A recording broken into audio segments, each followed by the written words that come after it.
Muito bem. O primeiro tema que eu quero discutir com vocês é um tema que eu considero muito importante, de uma maneira muito pessoal, assim, eu considero muito importante, porque para mim ele marca o início de quem está se ingressando na faculdade e regula a atuação desse iniciante até o final do curso. Trata-se do plano das concepções. E nesse caso eu escolhi para nós discutirmos esse tema o texto do professor Newton Mário Fiorio, que é um professor pós-doutor, que trabalhou por muitos anos na PUC de Goiás, aqui na Universidade Católica. É um grande escritor, uma pessoa, um estudioso de mão cheia, e ele escreveu esse texto em 84, um período em que nós tínhamos poucas universidades aqui à nossa volta, poucas faculdades. Se eu não me engano, em 84 nós tínhamos só a Federal, a Católica, a Anhanguera estava começando e acho que a Exefego. Então era um período de bastante disputa para as vagas de todos os cursos e mesmo assim o autor encontrou uma diferença marcante entre os alunos que chegavam na instituição de ensino superior, que chegavam na universidade. E ele escreveu um texto, então, em que ele discute essa concepção separando dois lados. Ele chamou o texto de... O título que ele deu ao texto é Estar ou Ser, Eis a Questão. Nesse texto, o autor discute o conceito que nós temos de discente. Qual é a concepção que o estudante tem quando ele chega na universidade? Ele vai com a concepção de estudante ou ele vai com a concepção de estudioso? Essa pergunta ela é muito importante e essa concepção ela é fundamental. Por quê? Porque se o estudante vai com a concepção de que ele é estudante, ele pode levar para a universidade aquela mesma forma como ele atuava na escola básica. É sabido que na escola básica a gente estuda muito pouco, a gente vai para a escola, mas estudar mesmo, do ponto de vista de uma produção subjetiva, de um trabalho intelectual, de uma dedicação cognitiva mais abrangente, a gente sabe que isso acontece muito pouco, salvo as exceções em que quando a gente produzia textos, algumas questões ali ligadas à matemática, à geometria, à física, à química, à biologia, algumas análises de algum texto da história, mas em geral o estudante se comporta de maneira muito passiva na escola básica e o professor ensina e ele aprende. Agora, no ensino superior, isso precisa ser diferente, tem que ser diferente, não dá para ser igual. Ou seja, o estudante ele tem que assumir uma condição de protagonista. Que condição de protagonista é essa? Ele tem que ser um estudante estudioso.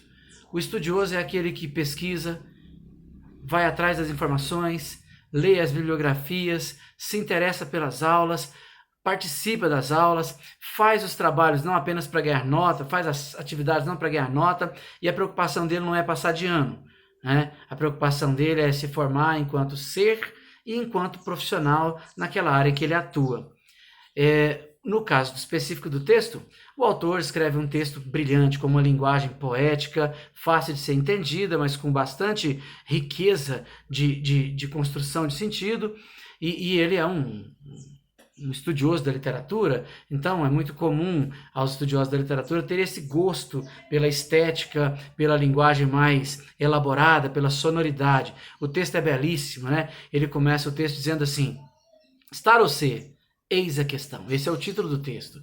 Esse texto, então, é objeto da nossa primeira atividade, que vale um pontinho, e é também, eu passei esse texto também para fazermos um diagnóstico, né, de como é que vocês estão lendo e de como é que vocês estão escrevendo. Vocês vão pontuar aquilo que acharem interessante, as ideias mais importantes do texto, na visão de vocês, se vocês se veem em algum dos dois lados da concepção estudantil que o autor traz para o texto.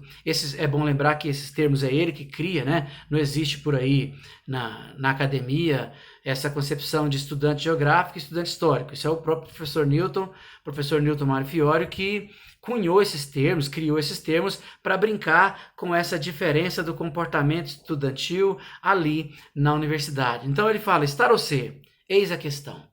Ele brinca com aquela expressão famosa do William Shakespeare, né? To be or not to be? That is the question. Em inglês, o verbo to be, que é o mais estudado na escola básica, acho que do 5º ano até chegar no 3º ano, todo mundo estudou o verbo to be, né? Todo mundo deve lembrar. Muita gente estudou e não sabe ainda. Mas o verbo to be, no inglês, como todo mundo sabe, é ser ou estar. Então eu viro para alguém e digo, you are beautiful. Se eu digo you are beautiful, eu não sei definir se a pessoa é ou se ela está. Em inglês isso é muito difícil. Em português, ser e estar tem uma diferença muito grande. O ser é um grau permanente da existência. O ser é uma coisa perpétua que atravessa o tempo, que atravessa a circunstância, independe da roupa, independe do cabelo, independe da maquiagem. O ser é algo que é estabilizado, estável, perpétuo. É algo mais essencial.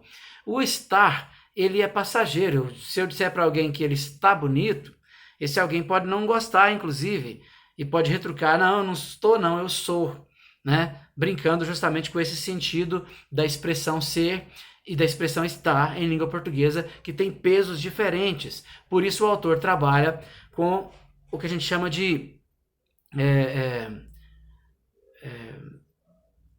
nesse caso ele faz um paralelismo, né? Ou na verdade ele faz mais um contraste, né? Ele faz um raciocínio contrastivo, era isso que eu estava procurando aqui, o raciocínio contrastivo entre os dois tipos de estudantes. Ele elenca de um lado ser, do outro lado estar, de um lado histórico, expectativa com X, do outro lado expectativa com S, geográfico, geografia e história. Como é que funciona na análise do autor essas duas posições? Ora, a geografia é a situação, é o local, é estar situado em algum lugar.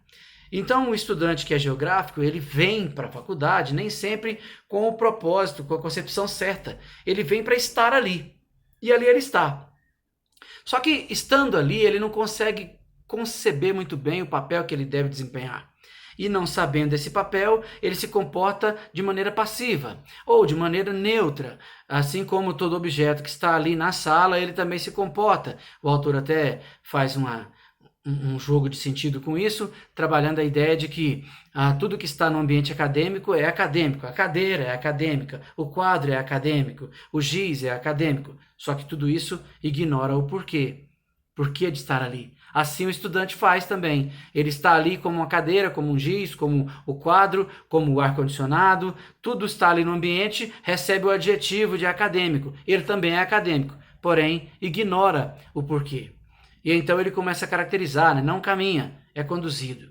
Não cria, ele plagia. Não investiga, não interroga, porque é inquilino do mito. Ora, que mito é esse? O mito trazido da escola básica para a universidade, que é o professor ensina e eu aprendo. E aí eu estudo para a prova para passar. Gente, na universidade, se o estudante for estudar para a prova, ele está lascado, não dá. Então, põe na sua cabeça uma coisa. Você não vai estudar para a prova. Você vai estudar todos os dias. Você vai ler todos os dias, investigar todos os dias, estudar todos os dias, para revisar nos momentos em que forem marcadas as provas pontuais. Imagine uma prova pontual específica, passou um tempinho de aulas aí, algumas aulas, caramba, tem professor que dá 80 páginas assim, 70 páginas assim. Como é que você vai estudar 80 páginas? Não tem jeito. E quando eu falo estudar, é estudar mesmo, né? Não é passar os olhos e dizer que estudou. Eu estou dizendo ter condição de formatar uma produção a respeito daquilo que estudou. Então é isso que se espera de um acadêmico, né? Que ele estude todos os dias, que ele tenha um potencial, uma percepção investigativa, inquieta. E assim ele caracteriza o histórico. O estudante histórico é aquele que constrói a sua história. No texto o autor até traz um trecho do Geraldo Vandré, que é, ele faz a hora, não espera acontecer. Ele não fica ali parado olhando a aula, não, ele aproveita inclusive aquelas aulas que muitos estudantes não julgam muito boas. O estudante histórico aproveita ela, ele sempre consegue tirar algo de proveito daquilo que parece não ter tanto proveito. Ele se comporta de maneira ativa, ele é o protagonista da sua própria formação. É claro que o autor não faz isso de maneira gratuita. Por quê? Porque ele quer nos conduzir até o final do texto. O texto é curtinho, tem 4 parágrafos perfeitos, muito bem construídos, com frases curtas, com uma linguagem muito bonita, muito bem elaborada, com muita sonoridade, uma pontuação que nos ensina como escrever, né? Se ele pontua rápido, ele prende o leitor e também prende a si mesmo que está escrevendo. Então essa pontuação mais ligeira, com frases mais curtas, é justamente para não deixar escapulir a ideia que ele quer colocar ali. Ele consegue muito bem o objetivo dele, que é de nos informar os dois conceitos, nos mostrar os dois conceitos, e depois no final ele diz: cabe a cada um escolher ou permanecer na placidez de quem não sofre porque não vislumbra, ou assumir o desassossego de quem se perturba porque descobre. Palavra da salvação. Ora, essa ideia de você assumir o desassossego é justamente se comportar como histórico. Ou permanecer na placidez de quem não sofre, porque não vislumbra, é o papel do estudante geográfico. O estudante geográfico é aquele, então, que está ali. O histórico é aquele que faz parte daquilo ali, aquilo compõe a existência dele. E ele diz, cabe a cada um após a radiografia de si mesmo. Essa radiografia de si mesmo é você olhar para você e dizer, eu sou estudante histórico? Eu sou geográfico?